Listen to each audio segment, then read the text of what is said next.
Sekarang sholat lisan, dzikir-dzikir dalam sholat, bacaan khusus dalam sholat, disertai gerakan-gerakan khusus dalam sholat. Dimulai dengan takbir, diakhiri dengan salam. Tentunya nanti dipelajari sebagaimana disabdakan Nabi, "Shallu kama ra'aitumuni usolli." Sholatlah Anda sebagaimana Anda melihat saya sholat. Nah, perlu dengan dalil juga sholat.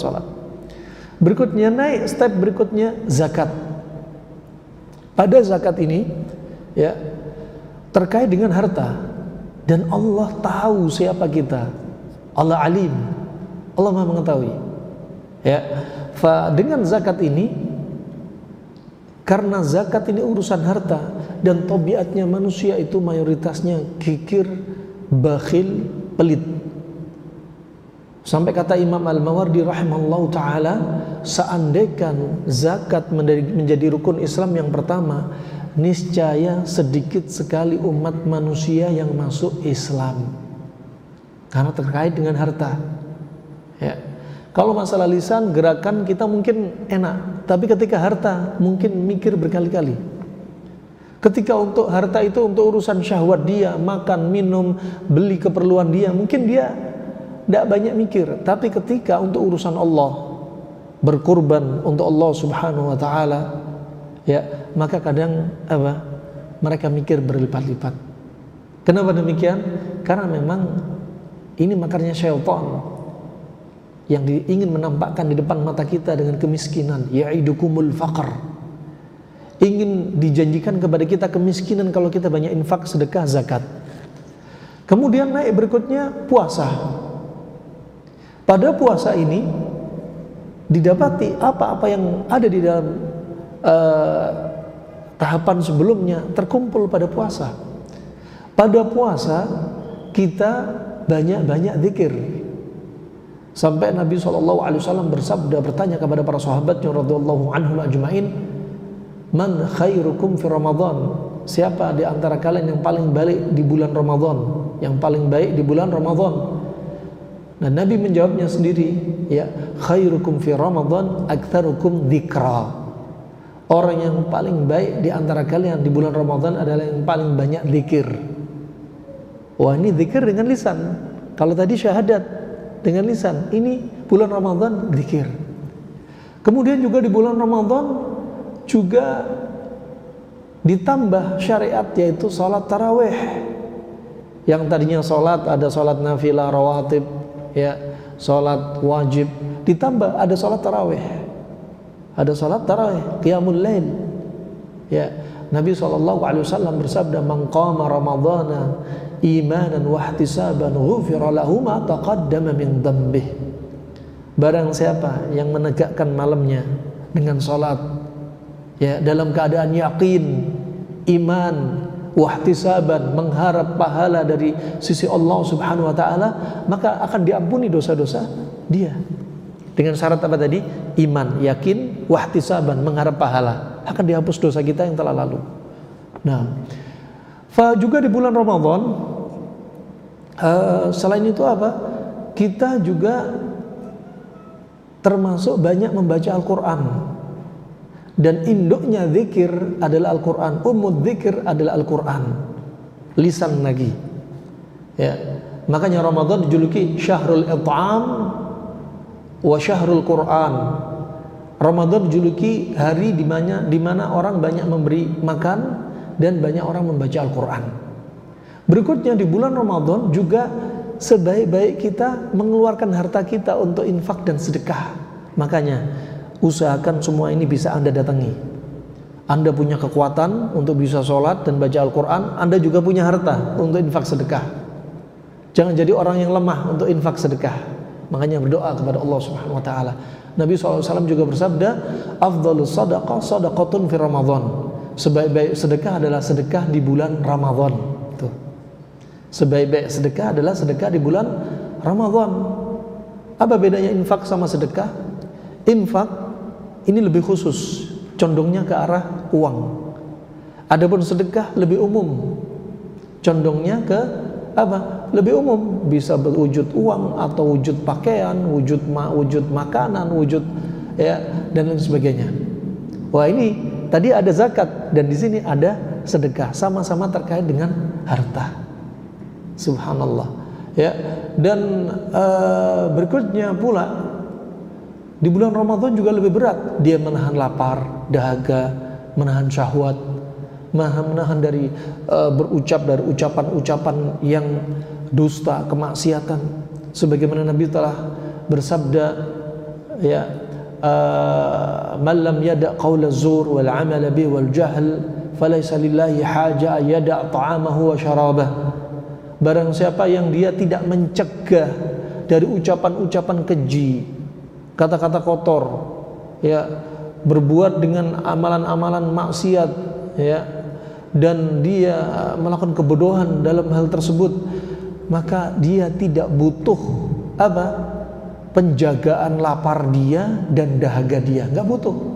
Karena yang dibutuhkan bukan hanya menjaga lapar dan dahaga, bukan. Seandainya puasa hanya menjaga lapar dan dahaga, niscaya anak-anak kita bisa menandingi kita. Tapi yang dimaukan adalah ini, dari sisi ketakwaan. Kemudian yang berikutnya dari rukun Islam yang terakhir adalah haji. Di sini semakin berat, step by step. Nah, saat haji butuh uang yang banyak, tenaga yang kuat, butuh harta juga untuk al-hadiyu, ya. Dan kalau ada pelanggaran ada diat, ya, dan lain sebagainya. Nah, fa ini rahmani wa rahimakumullah jami'an. Fa puasa juga disebutkan oleh ulama klasik, selain dia sebagai ibadah, dia juga sebagai obat, ya, sampai dijuluki atau dijadikan bab al-ilaj bisyam, berobat dengan puasa, pengobatan dengan puasa. Nah, nggak dipungkiri dia sebagai obat, tetapi niat kita puasa harus diluruskan. Niat kita puasa karena Allah semata. Jangan niat karena Allah dan karena sembuh dari penyakit. Jangan dicampurkan niat, jangan diduakan niat. Yang harusnya ikhlas, namanya ikhlas apa? Al-khulas minasyawaib, ya, al-khulus minasyawaib, yaitu bersih dari semua kotoran, ya. Murnikan ini semua untuk Allah semata, jangan untuk Allah dan untuk sehat, untuk Allah untuk sembuh dari sakit, ya, atau untuk Allah dan untuk selain Allah, jangan, ya, untuk Allah semata. Nah, kalau niatnya puasa untuk sehat, gak akan dapat pahala di sisi Allah Subhanahu wa ta'ala. Puasa niatnya untuk terapi, gak ada sisi nilai pahala di sisi Allah Subhanahu wa ta'ala. Sebenarnya manfaat dari syariat-syariat Islam, jika didapati manfaat, juga termasuk dalam puasa, manfaat dan hikmah itu hanya mengikuti syariat Islam. Ya, kita ibadah murni karena Allah. Adapun hikmah dari hikmah duniawiyah, ya, itu hanya mengikuti apa yang ada pada syariat ini. Nah, barakallahu fikum. Fa subhanallah, apa yang Allah perintahkan pada hambanya, ingat, pasti ada manfaatnya. Dan manfaat itu hanya mengikuti. Dan apa yang Allah larang, pasti ada bahayanya untuk hambanya. Nah, dan puasa adalah termasuk perintah Allah. Puasa Ramadan wajib, yang lain-lainnya puasanya sunnah. Puasa nazar untuk nazar menunaikannya wajib, yang lain-lainnya sunnah. Nah, fa subhanallah, Allah perintah kita puasa bukan untuk kita menjadi orang yang sakit-sakitan, bukan. Kenapa? Karena syariat Allah Subhanahu wa ta'ala termasuk puasa bukan untuk mencelakakan diri Anda, bukan untuk menyebabkan Anda sakit. Kalau ada di antara Anda sakit, jangan salahkan syariat puasa. Jangan salahkan pembuat syariat. Jangan salahkan bulan Ramadan.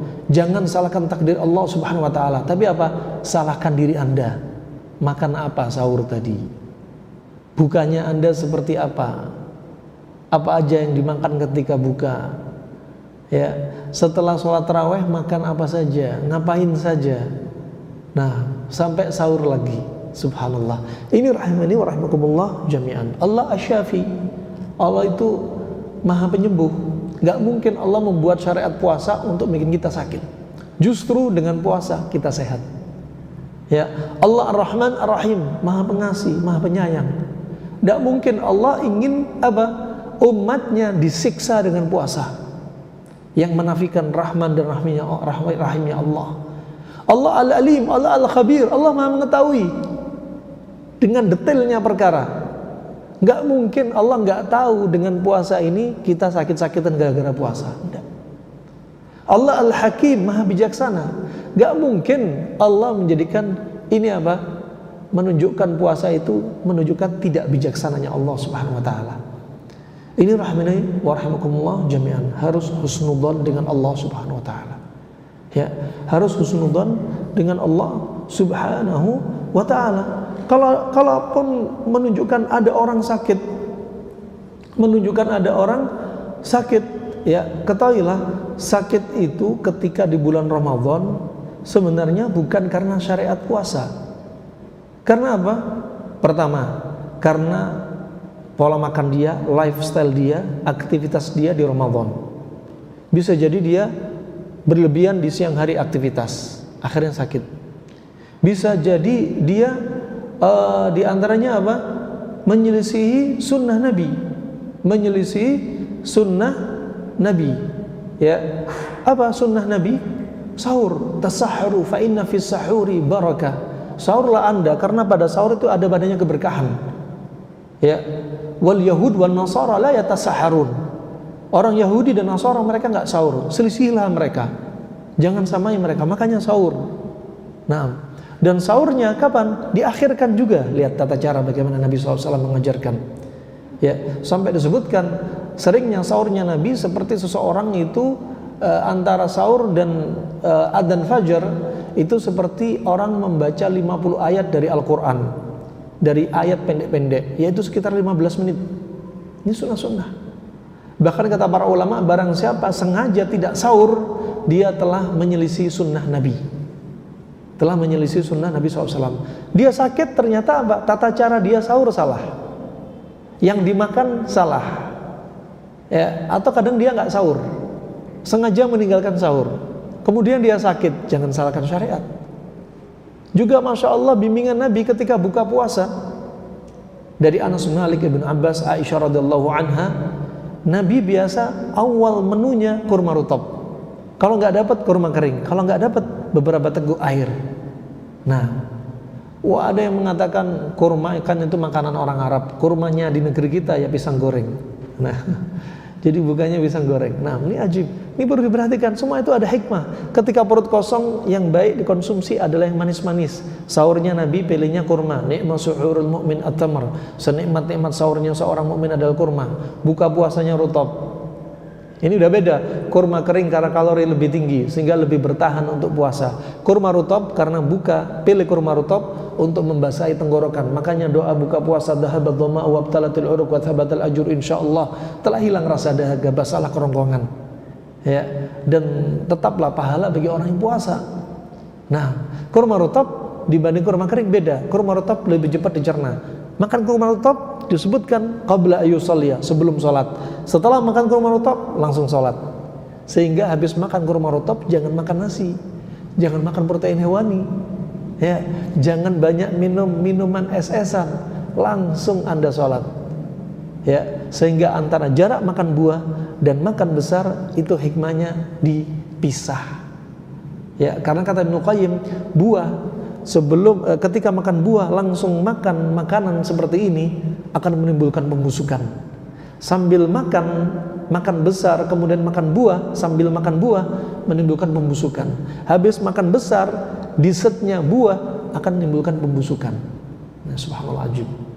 Ya, sebagian mentadaburi firman Allah Subhanahu wa taala ketika Allah berbicara tentang ahli surga.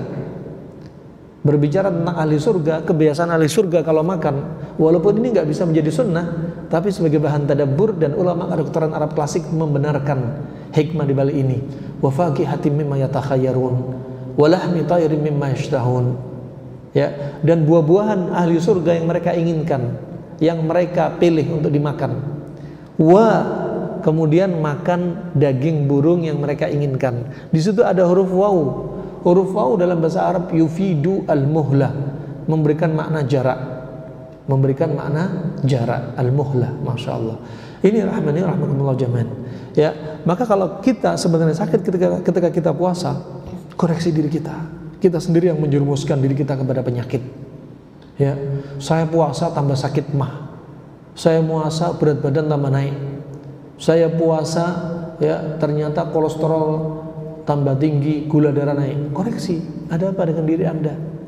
Nah, juga kalau ada orang puasa kemudian sakitnya bukan karena puasa.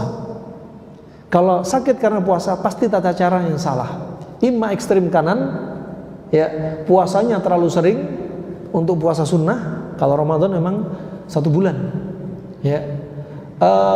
Imma dia memang konsumsi dan lain sebagainya salah.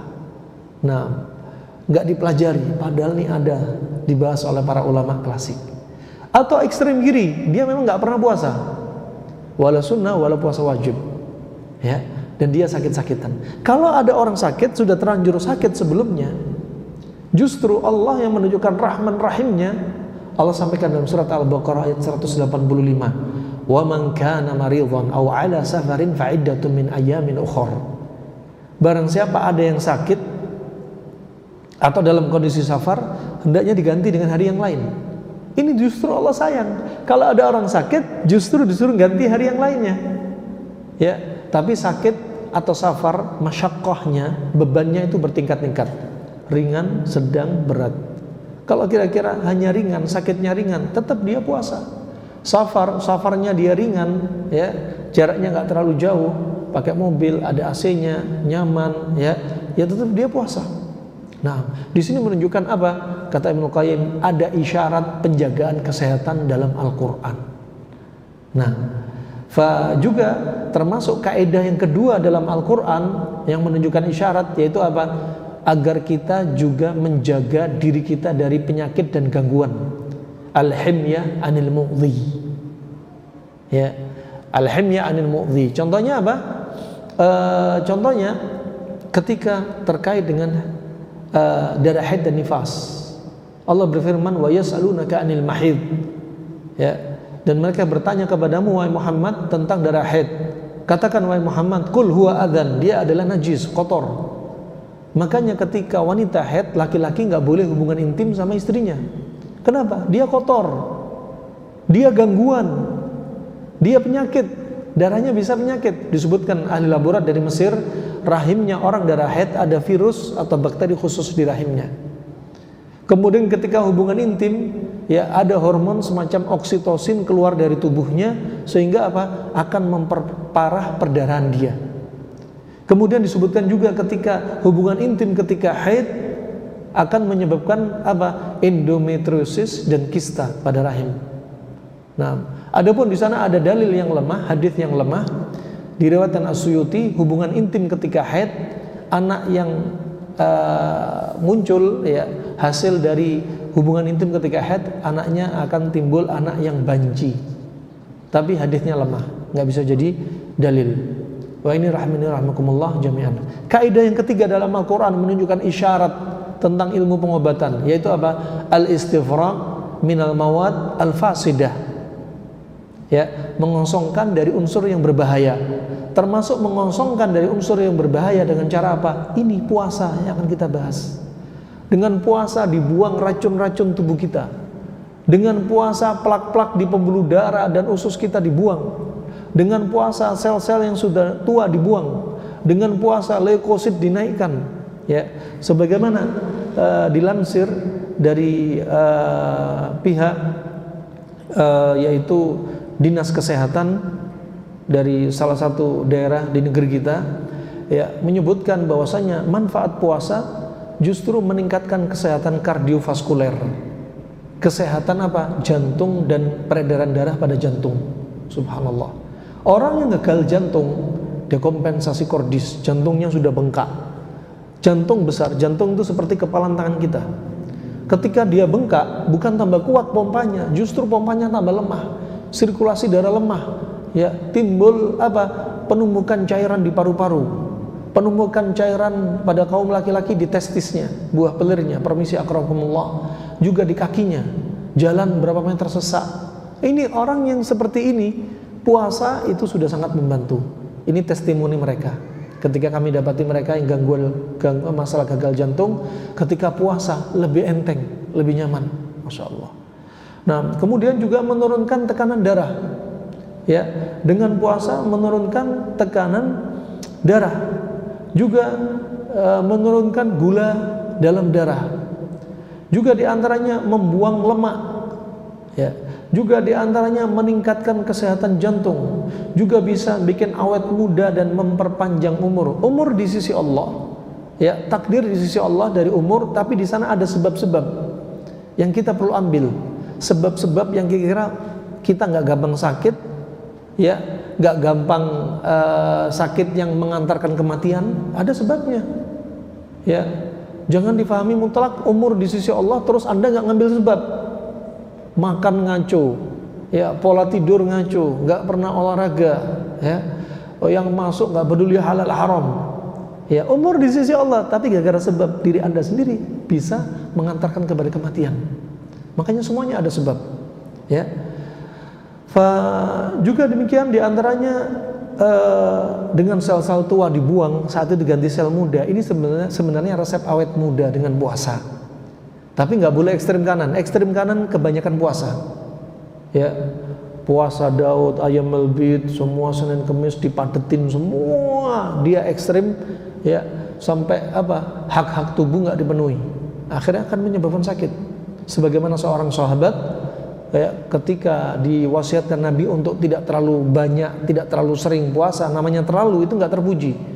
Sahabat ini ketika Nabi sudah wafat dan dia sudah usia senja, matanya buta. Dia baru ingat wasiat Nabi untuk tidak terlalu sering puasa. Matanya buta. Apa? Cairan mata kering, cahaya mata sudah mulai kering. Akhirnya dia buta. Nah, namanya segala sesuatu yang ekstrim itu tercela. Ekstrem kanan atau ekstrem kiri. Khairul amr awsatuha, sebaik-baik perkara di tengah. Bainal ghali wal jafi, bainal ifrat wat tafrid. Antara ekstrem kanan, ekstrem kiri. Ini istifrak dengan puasa, ya, dibersihkan racun dalam tubuh kita. Juga dia mengurangi peradangan, ya, juga meningkatkan regenerasi sel.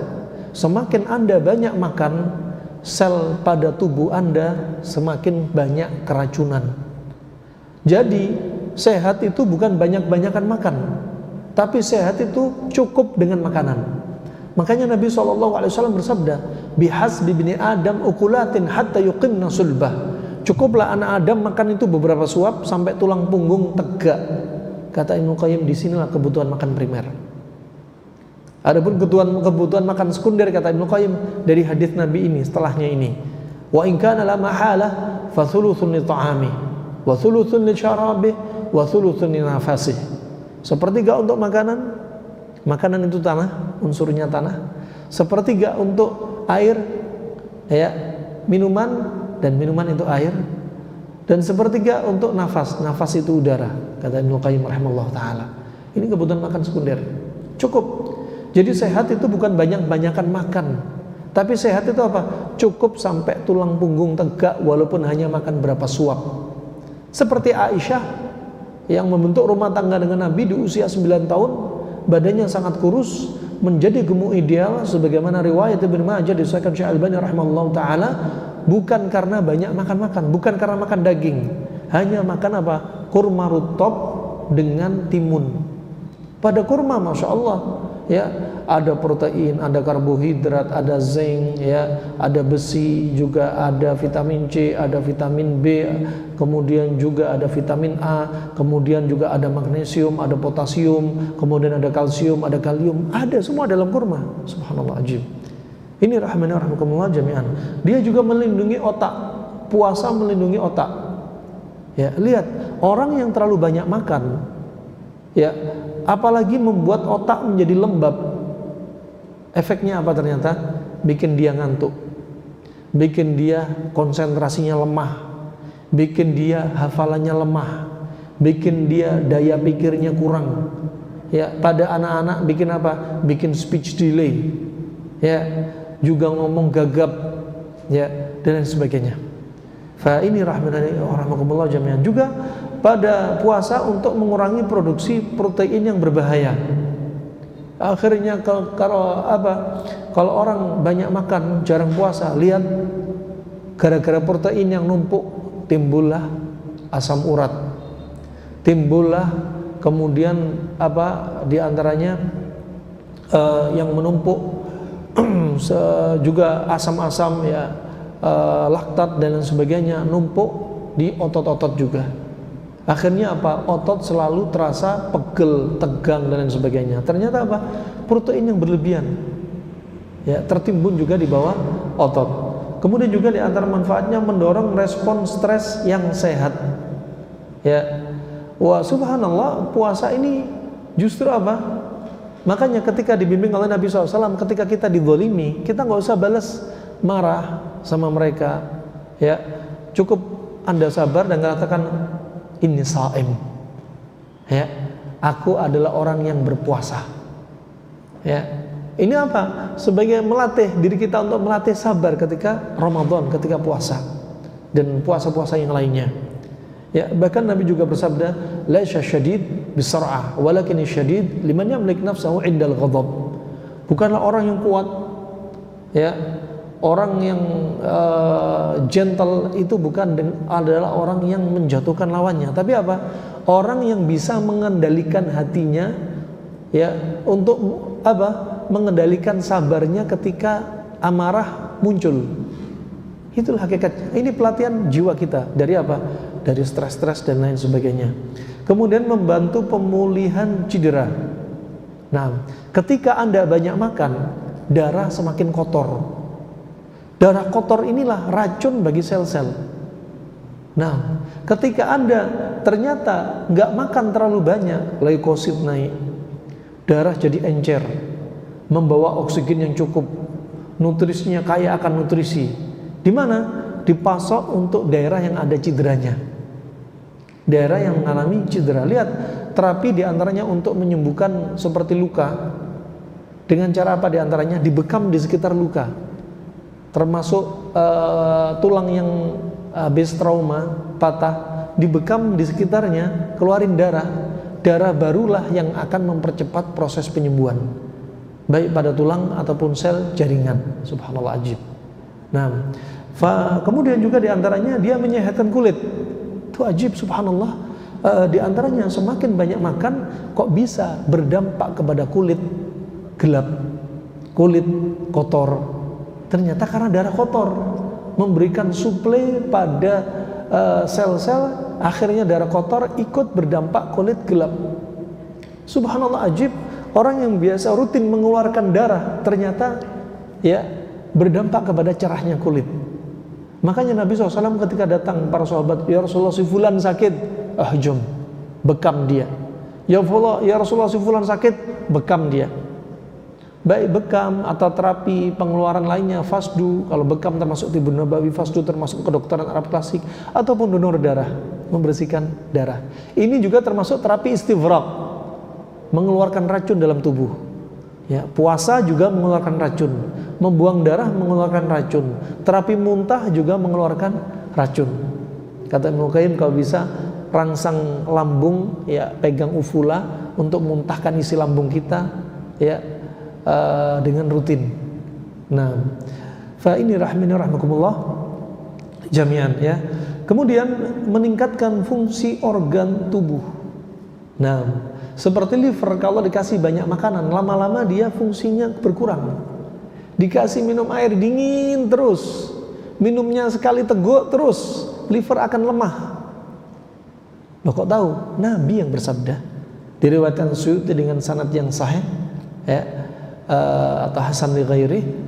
Nabi bersabda, massu al-ma' massan wa la ta'ubbul ma'abban fa innal qubat liman ya'ubbul ma'abban.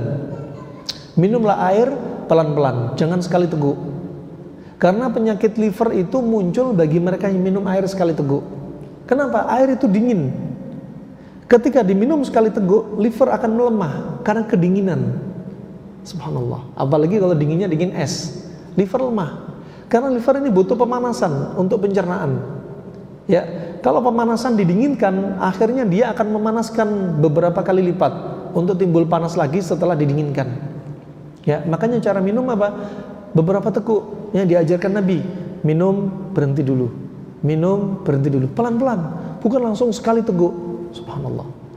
Ya, disebutkan oleh Al-Maqdisi dalam kitab Mukhtasar Minhajul Qasidin, yang merupakan ringkasan dari Minhajul Qasidin, ya, dari Al-Jauzi, Ibnul Jauzi, juga merupakan ringkasan dari yaitu Ihya Ulumuddin karangan Imam Al-Ghazali. Jadi kitabnya Al-Ghazali diringkas, disaring hadis-hadis yang lemah, yang palsu, disaring sampai jadi Mukhtasar Minhajul Qasidin. Disebutkan di situ, kata Al-Ghazali, lambung kita itu layaknya panci. Panci itu ada tutupnya, makanya ada esofagus di atas. Setelah makan ditutup biar nggak masuk paru-paru. Ya. Kemudian di bawah juga ada tutupnya. Tutupnya itu pintu lambung, sphincter pylori, famul me'dah. Dan dia digodok, dipanaskan kalau makanan sudah masuk. Ya, pemanasnya ada 4. Dari kanan, kata beliau, adalah liver. Dari kiri adalah limpa. Dari depan adalah lemak yang ada di perut. Dari belakang yaitu daging yang nempel pada tulang belakang. Ya Allah, ajib. Ya, dengan demikian dipanaskan. Makanya kalau lagi makan jangan sambil minum, atau habis makan langsung minum. Kenapa? Ini belum matang, nanti disiram. Makanan belum hancur, disiram untuk dimasukkan esofagus, dimasukkan sphincter pylori, mulut lambung, famul me'dah. Akhirnya apa? Mulut lambung akan rusak, timbullah al-qulan atau kolik abdomen, nyeri perut yang sangat hebat. Siapa yang salah? Manusia yang makan. Padahal Islam, ya, ahlul Islam sudah membahas. Nah, kalau kita nisbatin Islam berarti dari dalil Al-Quran Sunnah. Ya, kalau ahlul Islam kadang membahas dari sisi kalau ada dalil sebutkan hikmahnya, atau mereka nggak ada dalam Al-Quran Sunnah tapi mereka ingin melengkapi hikmah di balik itu semua. Nah, fa ini rahmani wa rahmakumullah jami'an. Juga dia meningkatkan fungsi organ reproduksi.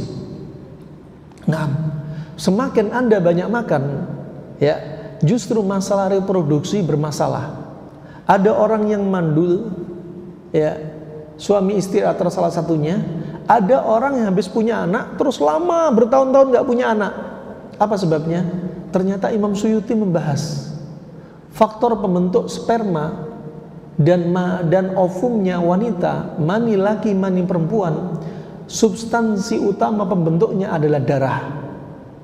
Kalau darah ini rusak, darah rusak dari mana? Darah ini kotor dari mana? Dari perut kita, dari makanan kita. Bagaimana mani laki, mani perempuan akan sehat kalau ini rusak? Jadi apa? Akan pengaruh pada sistem reproduksi.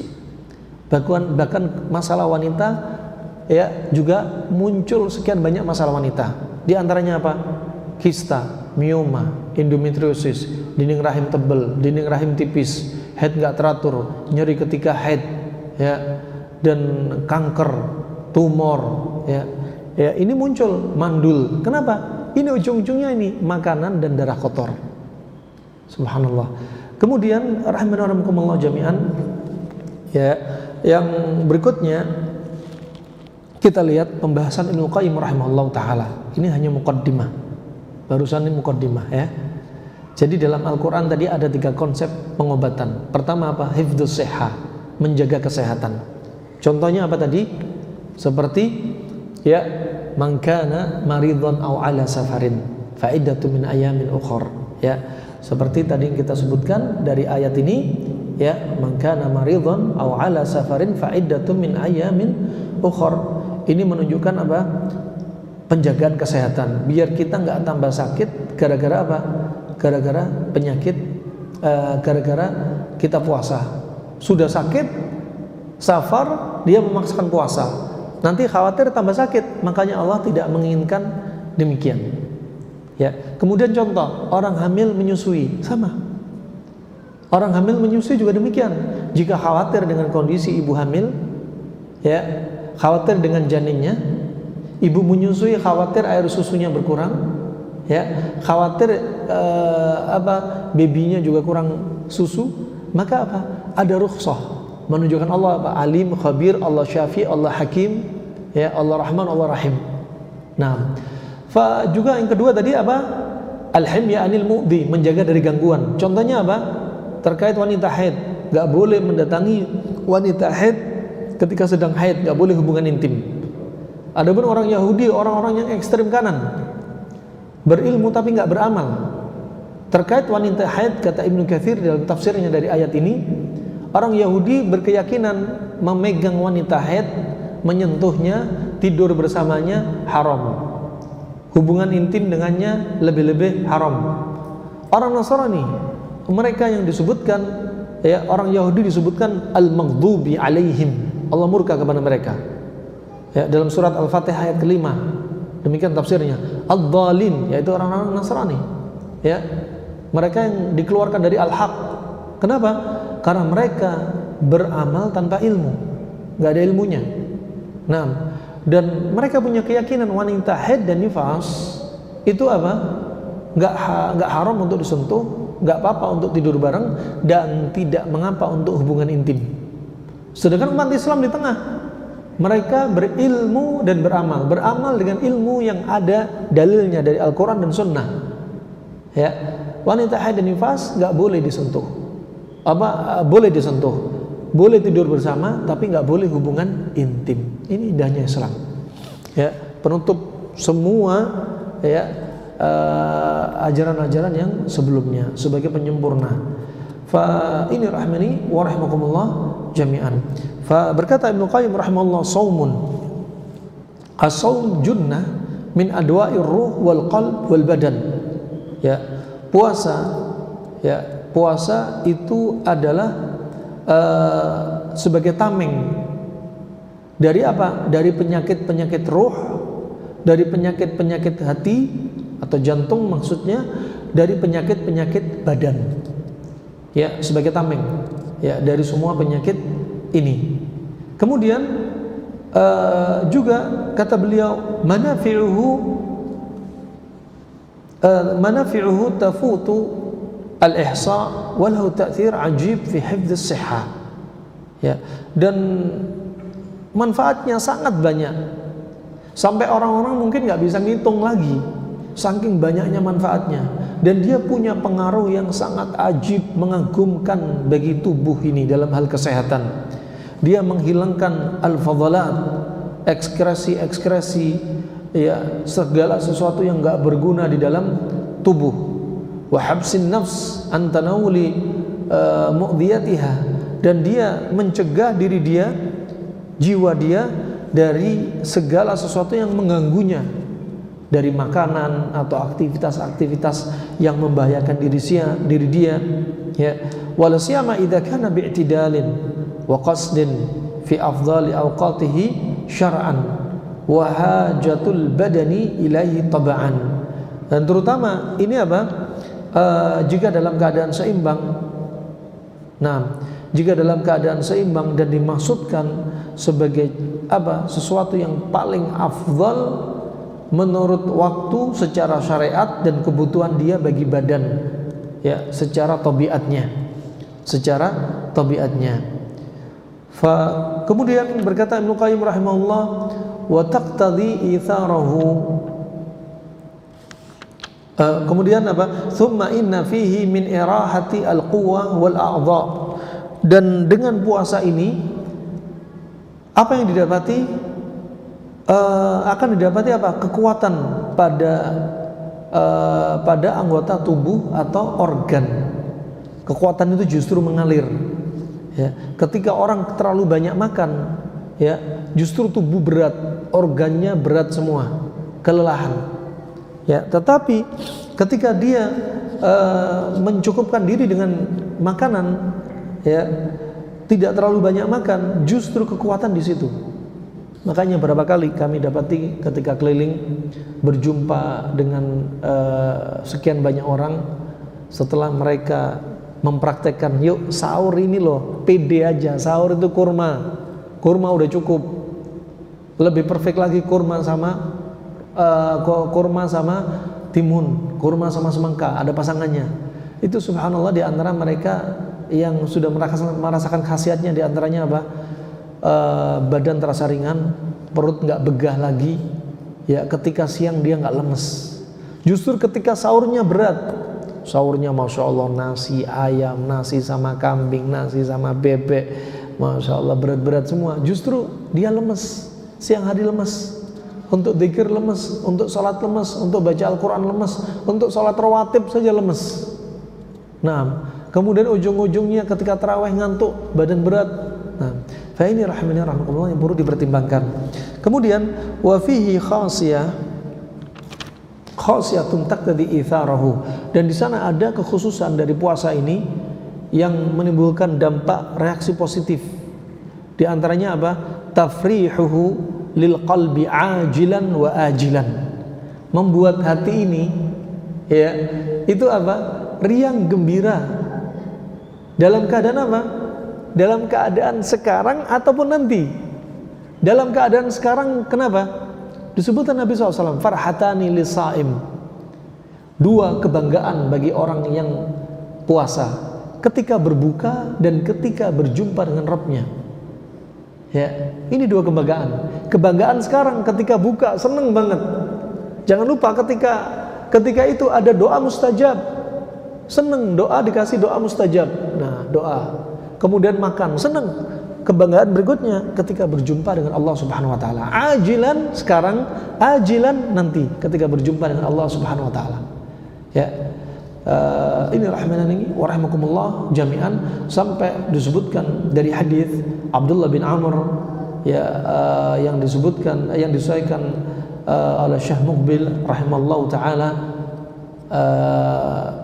bahwasanya Nabi SAW bersabda, asyamu wal qur'anu yashfa'ani lil abdi yawmal qiyamah, yaqulu asyamu ay rabbi mana'tuhu at-ta'ama wa syahawati bin nahari fashaffi'ni fihi wa yaqulu al-qur'an mana'tuhu an-nawm bil laili fashaffi'ni fihi qala fayushfa'an. Nah, kemudian qala fayushaffa'an. Kata Nabi SAW, puasa dan Al-Quran nanti akan menjadi syafaat bagi hamba Allah pada hari kiamat. Ya, pada hari kiamat kapan? Di padang mahsyar. Yang berkata, amalan puasa kita berkata, ya Allah, aku telah melarang dia ya Allah dari makan, minum ataupun syahwat di siang hari, maka biarkan aku memberikan syafaat kepada dia ya Allah. Subhanallah, ini puasanya kita akan memberi syafaat nanti di padang mahsyar. Kemudian berkatalah Al-Quran, ya Allah, aku mencegah diri dia ya Allah untuk tidak tidur, ya, untuk tidur dan tetap terjaga, ya, untuk tidak tidur dan terjaga maksudnya, ya, di malam hari. Fashaffi'ni fihi qala fayushaffa'an. Nah, maka biarkan aku memberikan syafaat untuk dia ya Allah yang membaca Al-Quran di malam hari sehingga dia jarang tidur. Nah, maka apa? Akhirnya mereka bisa memberi syafaat atas izin Allah Subhanahu wa taala. Ya, demikian rahimani wa rahimakumullah jami'an. Nah, akhirnya dapat syafaat dari apa? Puasa dan baca Al-Quran. Siangnya kita puasa, malamnya banyak baca Al-Quran. Siang juga baca Al-Quran, tapi malamnya apa? Dikhususkan banyak baca Al-Quran. Nah, jangan di malamnya sibuk apa? Kuliner, sibuk nge-mall, ya, sibuk ngemil, ya, kemudian sibuk me time, IG, Facebook dan sebagainya. Jangan lalaikan Al-Quran. Kemudian juga dia ini juga sebagai apa? Taming, sebagaimana disebutkan dari Abdullah bin Mas'ud, riwayat Ibnu Majah, disahihkan dalam Sahih Sunan Nasa'i oleh Syekh Al-Albani rahimallahu taala, kharajna ma'an Nabi sallallahu alaihi wasallam wa nahnu syababun. Kata Abdullah bin Mas'ud, ketika belum menikah waktu itu, kami pernah keluar bersama Nabi sallallahu alaihi wasallam dan kami masih muda waktu itu. La taqdiru alayya syai'un, yang dia apa? Enggak mampu untuk melakukan apa-apa. Nah, kemudian berkata Nabi SAW, ya ma'syarul syabab, wahai para pemuda, ya, alaikum bil ba'ah fa innahu aghaddu lil basar. Hendaknya kamu dengan al-ba'ah. Al-ba'ah apa? Mendatangi pasangan hidupnya, yaitu hubungan intim yang halal, ya.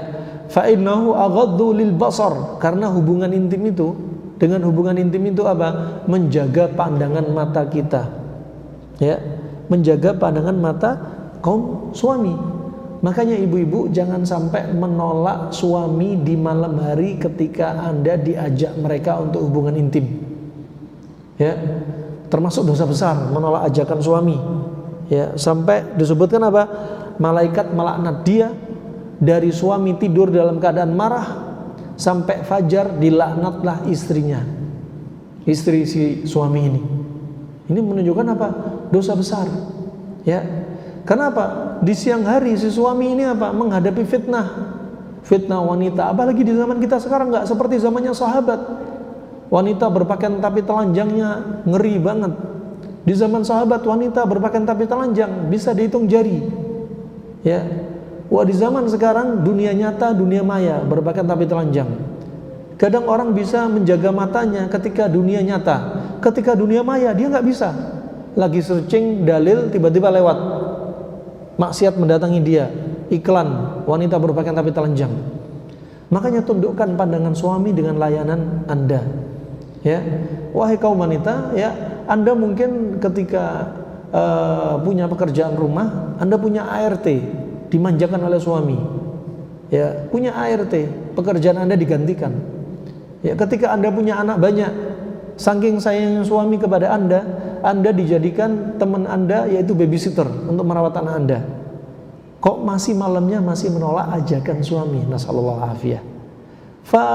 Anda, pekerjaan Anda digantikan oleh mereka tidak mengapa, tapi pekerjaan Anda di atas ranjang, layanan Anda di atas ranjang, ya, tugas Anda sebagai wanita karir di ranjang, wanita karir di rumah, ya, dilalaikan, dan padahal nggak bisa digantikan oleh ART Anda, babysitter Anda, ya, nggak bisa.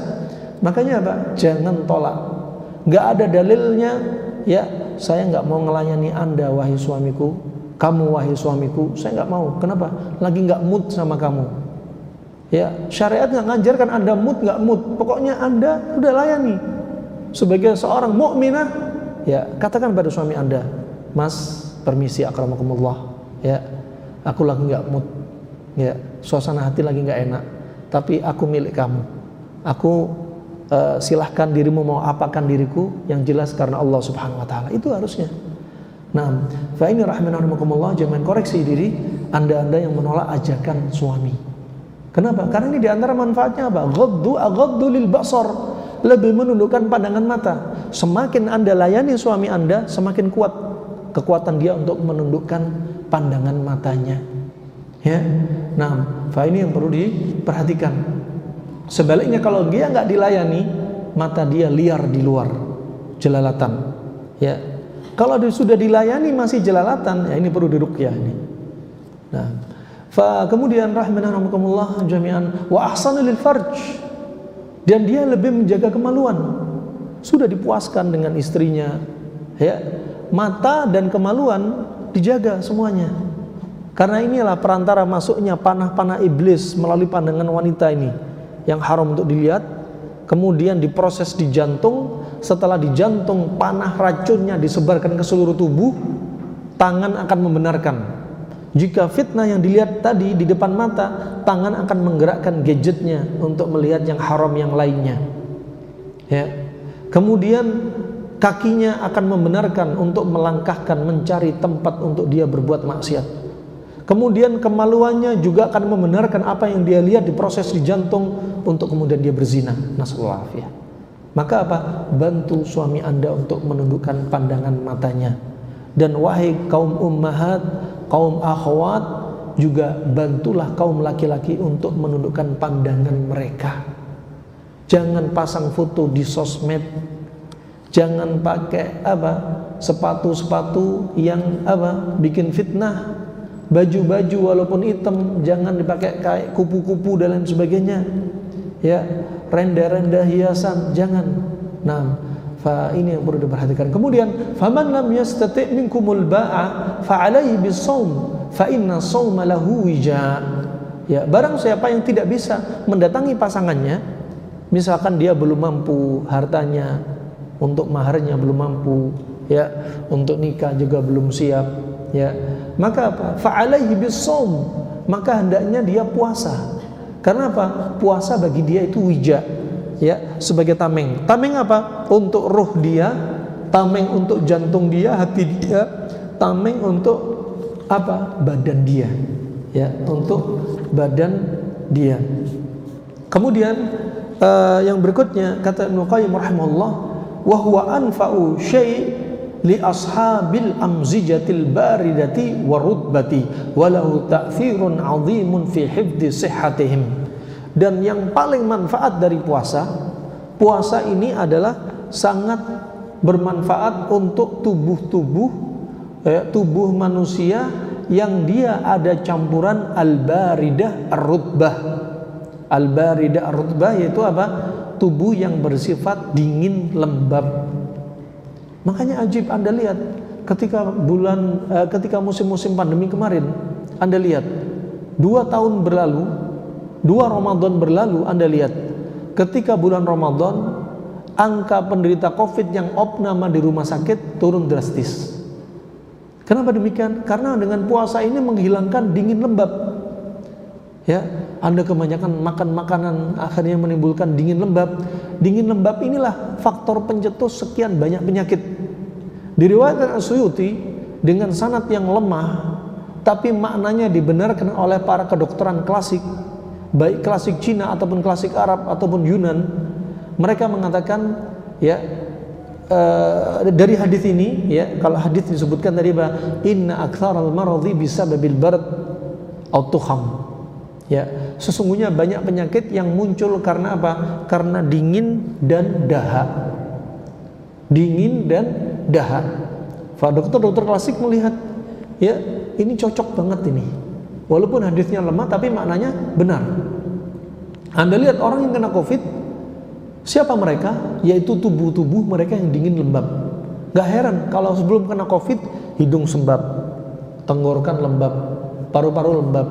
COVID, virus, bakteri, jamur, patogen, cacing dan sebagainya, mereka suka dengan media yang lembab. Makanya Ibnu Qayyim menyebutkan makan kurma ketika perut kosong adalah salah satu terapi untuk membunuh, membasmi cacing di perut Anda. Karena cacing suka apa? Suka dingin lembab. Nah, ini tadabbur. Puasa juga demikian untuk menghilangkan dingin lembab. Ada orang yang kena COVID 1 hari langsung wafat. Kenapa kok bisa? Apa yang perlu diambil pelajaran? Fa'tabiru ya ulil albab, fa'tabiru ya ulil absar. Anda yang punya akal hendaknya ambil pelajaran di masa silam biar enggak berulang musim wabah seperti ini. Kalau terjadi kita sudah siap ilmunya. Ya, al-mu'min la yadkhul fi juhr maratain. Enggak boleh seorang mukmin terjatuh dalam lubang yang sama. Kalau sudah kita lewati musim pandemi seperti ini, mau ada lubang lagi, celah lagi seperti yang lalu, kita jangan sampai masuk lagi. Nah, wa subhanallah, orang yang meninggal dalam sehari kena COVID bisa jadi tubuh dia dingin lembab ekstrim. Disebutkan ahli laborat, ya, COVID itu ketika menyerang tubuh dia berkolaborasi dengan bakteri, virus dengan bakteri kerjasama. Nah, Masya Allah, makanya ketika terjadi dingin lembab, yang mana virus bakteri suka dengan media dingin lembab, maka apa? Semakin cepat menguasai apa? Menginfeksi seluruh tubuh dia. Paru-paru kena, jantung kena, ya usus kena, ginjal kena, semuanya kena. Nggak heran ada yang langsung meninggal 1 hari. Dan terjadi. Jangan bilang COVID nggak ada, COVID ada. Jangan bilang COVID nggak bahaya, bahaya kalau terjadi seperti ini. Tubuh seperti ini. Apalagi ditambahi stres, takut berlebihan, sudah seperti jatuh tertimpa tangga. Dari luar karena faktor makanan banyak dingin lembab masuk dalam tubuh dia jadi dingin lembab. Dari dalam dia stres, panik, takut berlebihan, sudah kena dua-duanya. Luar kena, dalam kena. Subhanallah. Ya, ini jadikan pelajaran. Dan puasa ternyata menghilangkan dingin lembab. Puasa ternyata untuk menghilangkan dingin lembab dan cara yang paling baik. Makanya ketika kena COVID jangan tambah banyak makan. Ketika Anda pilek, justru jangan banyak makan apalagi dingin lembab. Ketika Anda kena tipes, justru jangan banyak makan apalagi dingin lembab. Ya, tapi cari lawannya. Makanya tak heran Qustul Hindi di masa itu sangat bermanfaat sekali. Nah, juga sebagaimana disebutkan, bahkan ya pernah dikisahkan dalam rekaman suara juga di dalam buku ini, dalam buku Al-Mawsu'ah As-Sahihah fil Ilaj An-Nabawi, ya, karangan dari Ummu Hamid, ya, dan Maryam Sa'id Al-Haniyah atau Haniyah, ya, dia menyebutkan kisah Syekh Albani yang meninggal tahun 2000. Dulu Syekh Albani pernah, ya, disebutkan di sini, laqad jawwa'at nafsi fi awakhir sanah 1379 40 yawman mutatabi'an lam adhuq fi athna'iha ta'aman qat wa lam yadkhul fi jawfi illa al-ma' wa dhalika talaban lishifa' min ba'dil adwa' fa'ufitu min ba'dhiha duna ba'd wa kuntu qabla dhalika tadawaitu 'inda ba'dil atibba' nahwu 10 sanawat duna fa'idatin zahiratin wa qad kharajtu min at-tajwi' al-madhkur bi fa'idataini al-malmusataini al-ula istita'at al-insan tahmilu al-ju' tilka al-muddah at-tawila khilafan lidhanni al-kathirin minan nas wal ukhra anna al-ju'a yufidu fi shifa'il amrad al-imtila'iyyah kama qala Ibnu Qayyim rahimallahu ta'ala wa qad yufidu fi ghairiha aidan kama jarraba al-kathirun walakinnahu la yufidu fi jami'il amrad ala ikhtilafil ajsami khilafan kama yustafadu min at-tadbib bi sawmi li ahadil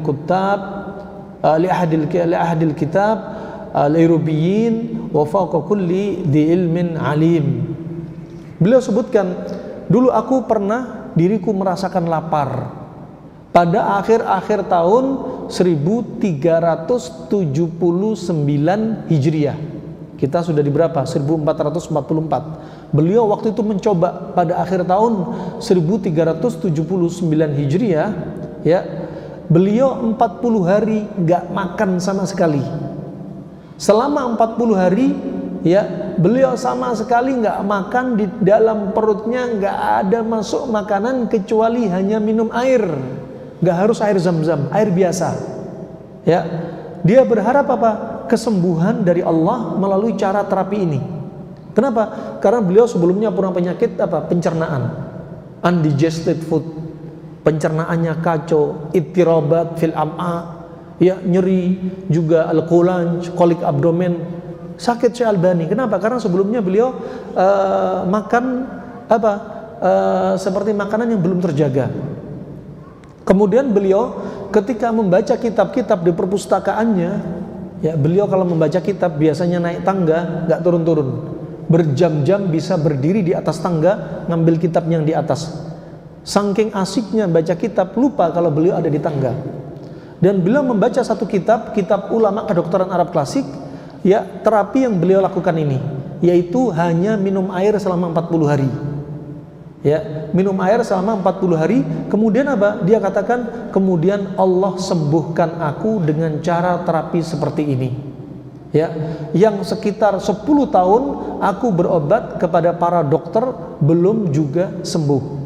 Tapi dengan cara minum air selama 40 hari Allah sembuhkan penyakitku. Faedah yang bisa diambil dari terapi lapar ini, ya, hanya minum air putih, ya. Satu, ini tentunya bukan masuk perkara sunnah, bukan ibadah, tapi sengaja Syekh Albani melakukan hanya sebagai pengobatan diri dia. Nah, pertama yang bisa didapati adalah yaitu dengan orang, ya, dengan orang mengambil ketaatan dari Allah dengan cara puasa, yang puasa itu ada padanya yaitu rasa lapar dalam waktu tertentu, itu sebenarnya adalah sesuatu yang mendatangkan manfaat, ya, khilafan lidhannil katsiri minan nas, menyelisih keyakinan sebagian manusia. Semakin banyak makan, dia akan semakin sehat. Bukan. Justru lapar ini juga terapi. Makanya jangan, kata Ibnu Qayyim, jangan setiap Anda fi aqabit ta'am ta'kul al-akal ba'da aqibit ta'am atau akal ba'da al-akal. Jangan Anda habis makan lagi, ngemil, makan lagi, ngemil, makan lagi, gak ada kosong-kosong perut. Itu justru akan menimbulkan penyakit dan pencernaan lemah. Ya, yang kedua, annal ju'a, bahwasanya rasa lapar itu bermanfaat sebagai pengobatan penyakit yang penyakit sifatnya imtilaiyah. Jadi bukan semua penyakit, tapi penyakit imtilaiyah. Imtilaiyah kelebihan. Ada unsur safrawiyah. Safrawiyah itu unsur yang ada di liver. Atau damawiyah. Damawiyah unsur pada jantung. Atau saudawiyah, itu unsur pada limpa. Atau balghamiyah, unsur pada otak. Kalau unsur-unsur ini berlebihan akan menimbulkan penyakit. Dan ini paling manfaat untuk puasa. Dengan puasa. Kenapa? Namanya imtilaiyah, numpuk, overload. Kalau sudah overload, ditahan dengan puasa atau bisa terapi minum air ini. Ya, kama qala Ibnu Qayyim, sebagaimana Ibnu Qayyim telah menyebutkan, dan banyak sekali ya orang yang sudah mencoba, ya orang yang sudah mencoba dengan cara ini, tetapi nggak cocok untuk orang yang kekurangan, misalkan sudah kurang gula, kurang darah, tensi rendah, macam-macam. Wah, ini berarti nggak cocok dengan terapi puasa, karena hanya untuk imtilaiyah. Ya, untuk imtilaiyah, puasa cara minum air putih tadi. Dan ternyata cara ini sudah disebutkan oleh dokter-dokter di Eropa. Bahkan disebutkan dalam kitab mereka di Eropa. Ini dulu. Dan subhanallah, di Jerman ada namanya klinik Bachinger. Dibangun dari tahun 1920 sampai detik ini ya tetap bercokol. Klinik ini pasien datang kanker, gangguan pencernaan, ya kemudian vertigo, migrain, datang ke klinik ini hanya diterapi dengan satu terapi. Terapi puasa. Ini orang-orang non muslim. Mereka meyakini terapi puasa. Bahkan rumah sakit Siloam menganjurkan diantaranya ada terapi puasa. Puasa ada padanya obat. Ya, orang Yahudi ada puasa, syariat puasa. Orang Nasrani ada syariat puasa. Ya, kemudian orang Hindu juga ada puasa. Ya, disebutkan oleh para ulama. Kemudian juga orang Persia juga ada puasa. Orang Yunani juga ada puasa. Nah, fa ini rahmani wa rahimakumullah jami'an. Kemudian yang berikutnya juga tidak lupa hadis Nabi SAW. Walaupun hadis ini dijadikan perbincangan, di antaranya ada melemahkan hadis ini, di antaranya ada yang mensahihkan hadis ini. Yang melemahkan adalah Syekh Muqbil, Imam Nawawi, juga Imam Bukhari. Yang mensahihkan adalah Syekh Albani bi Majmu'i Turuqih dengan tarik sabr, dengan cara mengumpulkan hadis, disahihkan sama Syekh Albani. Apa bunyi hadisnya? La tukrihu mardakum bi ta'am wa syarab fa innallaha tabaraka wa ta'ala yut'imuhum wa yusqihim. Jangan paksa orang yang sakit untuk makan dan minum, karena Allah lah yang memberi makan dan minum. Ini menunjukkan apa? Orang sakit jangan tambah disuruh banyak makan. Kata Hippocrates, bapak kedokteran Yunani, yang disebutkan ada yang mengatakan meninggal sekitar 370 tahun sebelum Nabi Isa lahir, sudah menyebutkan Anda memberi makan kepada orang sakit sama dengan Anda memberikan nutrisi kepada penyakit. Coba, orang sakit jangan dipaksa makan dan minum. Bukan berarti nggak boleh makan minum sama sekali. Wah, ini netizen biasanya komennya ajib-ajib. Makanya yang layak jadi ustadz itu netizen hasilnya. Ya, oh ini berarti ustadz ini ngajari orang mati ini. Biarin mati aja, nggak usah dikasih makan tuh katanya. Nah, lihat ya, dia nggak boleh banyak makan kalau makanan itu adalah pantangan bagi dia. Contoh, ada orang kena tipes. Tipes ini penyakit yang contohnya masalah kesehatan yang masalah dingin lembab. Berarti dia jangan dikasih makanan yang dingin lembab juga. Ya, dia boleh dikasih makan, tapi makanan itu adalah obat bagi dia. Makanya Hippocrates juga berkata, jadikan makanan kamu sebagai obat dan obatmu adalah makananmu. Ya, kita berobat dengan makanan kita, nggak harus kita konsumsi herbal khusus. Herbal khusus sebagai penopang. Tapi intinya adalah makanan kita. Nah, jadikan makanan kita pilihan, makanan kita obat kita. Nah, berarti obat dia ada yang sifatnya panas kering. Obat bagi dia. Begitu pula pada kasus COVID contohnya. Nah, ini yang perlu ditadaburi. Nah, dan nggak boleh berlebihan, nggak boleh banyak-banyak. Nah, apa kata Nabi SAW? Fa inna Allah tabaraka wa ta'ala yutimu wa yuskihim. Karena Allah lah yang memberi makan dan minum. Bagaimana cara Allah memberi makan dan minum pada orang sakit? Apakah menggerakkan hati tetangga untuk ngirimin makanan? Apakah Allah mengirim malaikat? Bukan. Disebutkan para ulama dari takwil hadis ini, yaitu Allah menjadikan dalam darah dia itu obat. Ketika orang sakit gak banyak makan, ternyata apa? Leukositnya naik.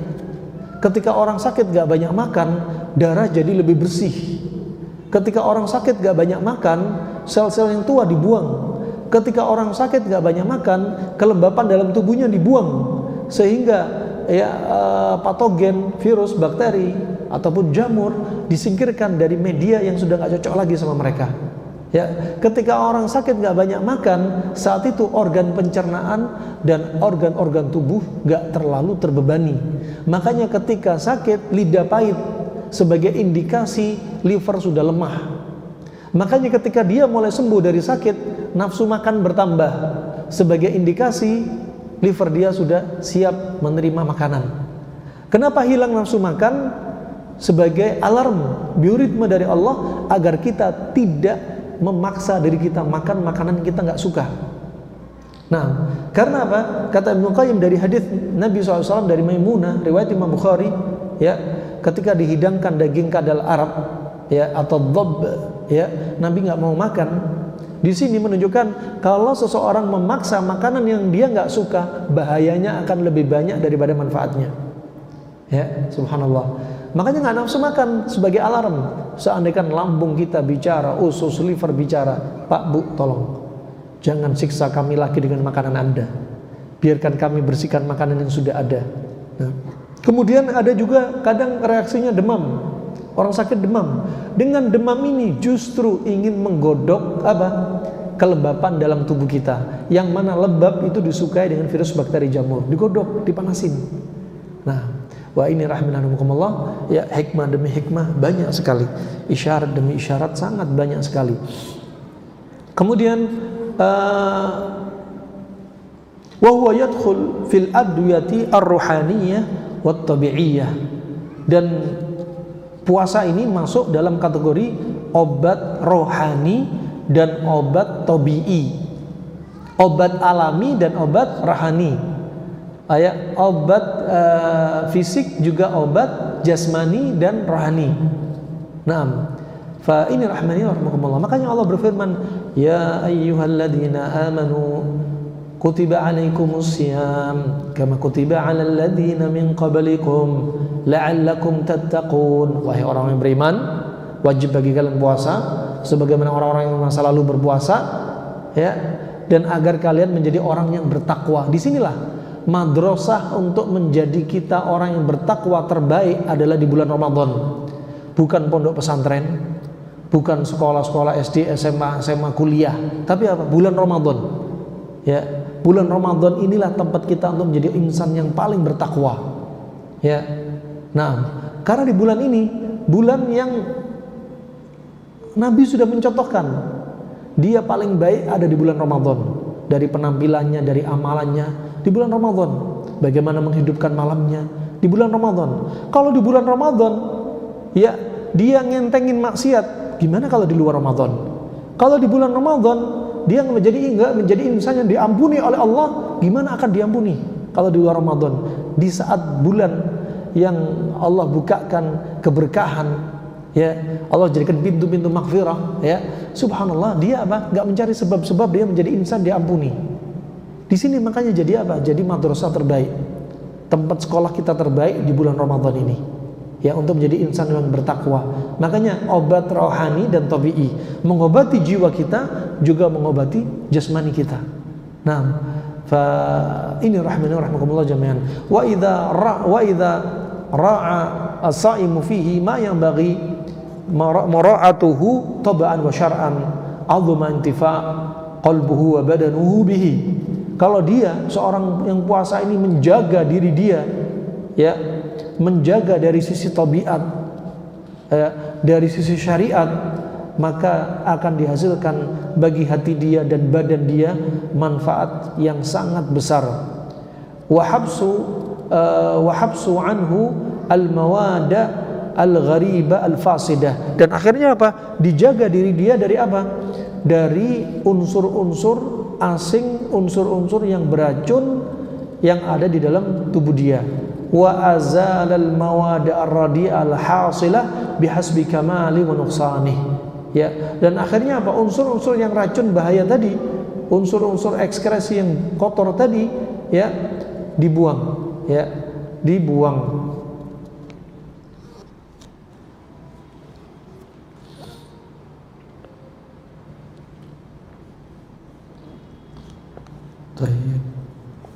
Insya Allah itu saja yang bisa saya sampaikan, ya. Mungkin selanjutnya sesi tanya jawab. Tafadhal, barakallahu fikum.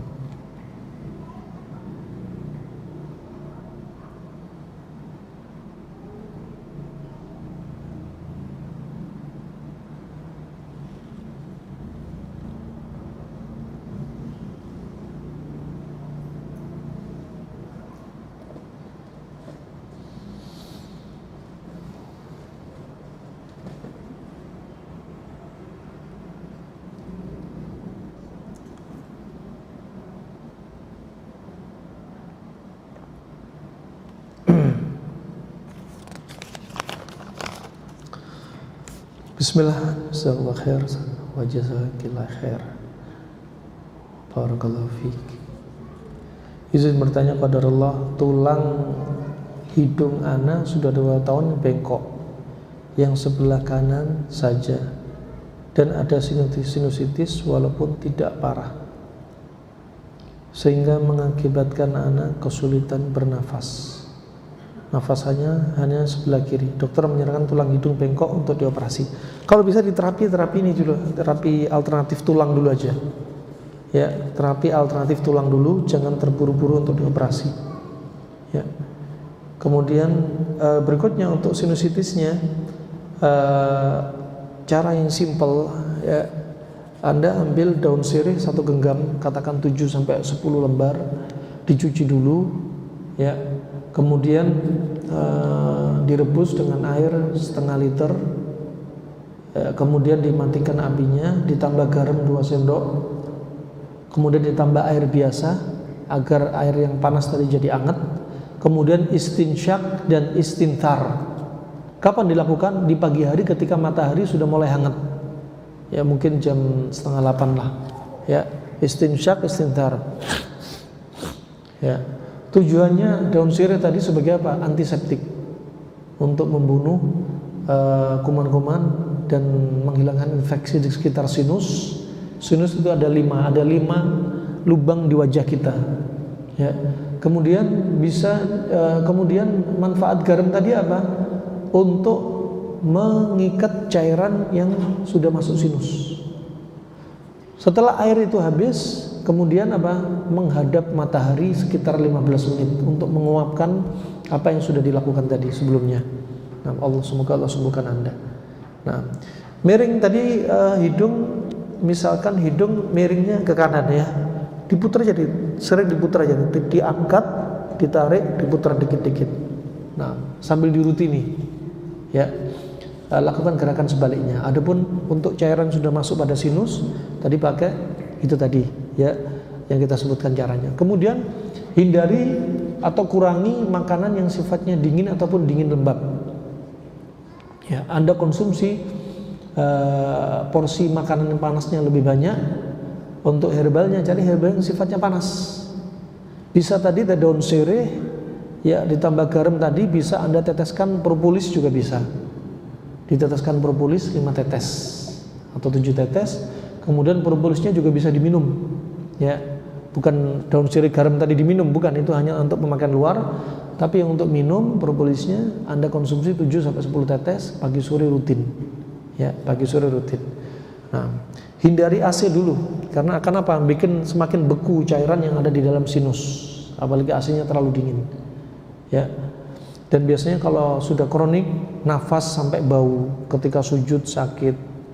Anda bisa cara ngecek sinus Anda bisa dengan cara iluminasi. Masuk ruang gelap, di depan Anda ada kaca, sama sekali nggak ada cahaya. Taruh senter, ya, misalkan senter warna kuning itu, senternya kecil.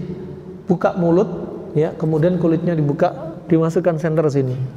Di sini kalau warnanya merah, berarti sinusnya bukan di sini. Kalau cahaya senternya nggak tembus, berarti ada cairan sinusnya di sini. Ya, kalau untuk ngelihat yang dahi bisa di sini senternya. Ya, kalau ngelihat di sini, ini dibuka dari mulut. Kemudian saya sedang sakit gigi berlubang. Kemudian satu ada sisa gigi yang harus dicabut. Disarankan untuk bedah mulut. Apakah ada solusi selain bedah mulut? Wallahu a'lam bishawab. Ini ahli gigi yang faham, karena ada sakit gigi yang gerahamnya bermasalah sampai harus difoto ronsen dulu kemudian diputuskan bedah. Ya, Anda mungkin bisa banyak-banyak konsul ke dokter lain sebagai studi banding, mungkin ada solusi yang lain. Wallahu a'lam bishawab. Apakah penderita diabetes boleh dibekam? Boleh. Ya. Kalau diabetes ada dua, diabetes kering dan basah. Diabetes basah biasanya diabetes yang muncul karena apa? Karena makanan. Diabetes kering munculnya karena apa? Karena psikis. Ya, sebagian mentadabburi firman Allah surat Yusuf ayat 84. Wa biyadat ainahu minal huzni fahuwa kadzim. Dan kedua mata Nabi Yakub memutih, buta. Kenapa? Sedih. Ya. Ada yang nambahi karena marah karena kepada saudara-saudara Nabi Yusuf. Ada yang mengatakan karena panik, karena setiap malam Nabi Yusuf ini panik, khawatir ada apa-apa. Setiap malam Nabi Yakub ini karena panik dengan kondisi Nabi Yusuf, keliling mencari Nabi Yusuf. Setiap malam manggil ya Yusuf, ya Yusuf. Sehingga Nabi Yakub dijuluki Israel. Israel diambil dari dua suku kata, Isr dan Il. Ada yang mengatakan Isr itu seperti abd, Il itu seperti ilah, berarti seperti namanya Abdullah. Ada yang mengatakan Isr itu perjalanan malam, Il, ya, Isr itu perjalanan, Il itu malam. Berarti yang melakukan perjalanan malam mencari putra tersayangnya. Maka jangan panggil orang Yahudi dengan Israel, karena Israel julukan untuk Nabi Yakub. Yahudi ya Yahudi, cukup katakan Yahudi. Nah, kalau dua-duanya boleh dibekam, ya, boleh dibekam jika dibutuhkan. Apalagi kalau imtilaiyah, ya, imtilaiyah seperti gula darah tadi atau diabetes yang basah, imtilaiyah. Tapi kalau kering sampai akhirnya menyebabkan apa? Gula darah dia turun, tensinya rendah, kulitnya kering, tinggal tulang sama kulit, ya jangan dibekam. Nah, perlu lihat kondisi. Sebagian profesor meneliti gula darah itu sebenarnya yang benar bukanlah turunan, karena ada dua pendapat, ya. Ada yang mengatakan gula darah itu karena turunan, ada yang mengatakan dapatan, ya. Turunan dari bapak ibunya, kakeknya, neneknya misalnya. Dapatan karena kebiasaan makan dia, makanan terlalu banyak, gulanya terlalu sering juga, atau karena stresnya, psikis dia, dapatan. Adapun pendapat yang kedua, ya, sebagian profesor meneliti bahwasanya gula darah itu sebenarnya adalah dapatan, ya, bukanlah turunan. Jangan salahkan bapak ibu Anda, tapi salahkan diri Anda. Nah, kemudian kalau glukoma apakah bisa melihat lagi? Bisa, biidznillah, diperbaiki. Ya, pola makannya diperbaiki. Glukoma bisa condong ke arah dia panas. Ya, maka pola makan kacau, gula darah naik, ya, ngefek kepada tekanan pada bola mata, ya. Nah, juga bisa bermanfaat fasdu, bekam, ya, di sekitar bola mata. Juga makanannya diperhatikan, makanan yang sifat panas dikurangi. Ya, kemudian makanan yang punya dampak diuretik juga bagus. Ketika berpuasa sering meludah dan lebih banyak. Untuk mengurangi air ludah, apakah ada ramuan herbalnya? Perbaiki sahur Anda. Anda banyak meludah karena sahurnya Anda apa? Ya, perbaiki sahurnya Anda. Ya, cukup sahurnya kurma semangka, kurma timun, udah cukup. Ya, dari awal sahur sampai detik ini, alhamdulillah saya sahurnya ya bertahan ini aja. Alhamdulillah juga nggak lemes-lemes, juga aktivitas masih bisa sebagaimana biasanya, juga nggak ngantuk, nggak seperti orang-orang yang justru sahurnya terlalu banyak. Wallahu a'lam bishawab. Seperti itu saja yang bisa saya sampaikan. Ya, semoga. Oh, masih ada satu pertanyaan. Baik. Dari link YouTube. Bismillahirrahmanirrahim. Jazakallahu khair atas materi pagi ini. Afan mau tanya, seberapa banyak porsi kurma timun, kurma semangka untuk sahur? Biasanya kita orang Indonesia ini kurang suka kurma. Biasanya saya banyak-banyaknya 3-5 biji aja. Ya, 3-5 biji, semangkanya juga demikian, 5 potong. Ya, 5 potong. Ya, kalau kuat-kuat ya paling full-fullnya ya 7. Nah, tapi tergantung Anda, yang jelas nggak boleh berlebih-lebihan. Yaitu 3 biji, 4 biji, 5 biji, 6 biji, 7 biji, silahkan. Dan Syekh Ibnu Utsaimin berpendapat tidak harus ganjil. Karena Nabi SAW juga pernah sahur, dalam riwayat Imam Bukhari menunya, kurmanya ganjil. Dalam riwayat yang lainnya juga nggak disebutin ganjil, bisa genap. Untuk mengatakan ganjil itu sunnah, maka tentunya Nabi nggak pernah makan yang genap. Nah, ini yang dipilih oleh Syekh Ibnu Utsaimin rahimahullah taala. Ya, itu ya. Yang penting nggak boleh berlebihan. 3, 4, 5 sudah masya Allah cukup dah. Ya, cukup untuk bertahan. Dan sahurnya kalau bisa kurmanya kurma kering, jangan kurma rutop. Kalau bukanya baru kurma rutop. Kenapa? Karena kalori kurma kering lebih tinggi dan kandungan besinya juga lebih banyak. Nutrisinya juga kandungannya lebih tinggi. Wallahu a'lam bishawab. Itu saja yang bisa saya sampaikan. Semoga bermanfaat untuk kita semua. Semoga Allah mudahkan untuk mendapatkan keutamaan-keutamaan di bulan Ramadan. Kita mudah untuk mendatangi semua ketaatannya, juga diterima Ramadan kita, qiyam kita, puasa kita, ketaatan kita di bulan Ramadan, dan semoga Allah wafatkan kita dalam keadaan husnul khatimah. Amin ya rabbal alamin. Wabillahi taufiq wal hidayah. Subhanakallahumma bihamdika asyhadu an la ilaha illa anta astaghfiruka wa atubu ilaik. Wassalamualaikum warahmatullahi wabarakatuh.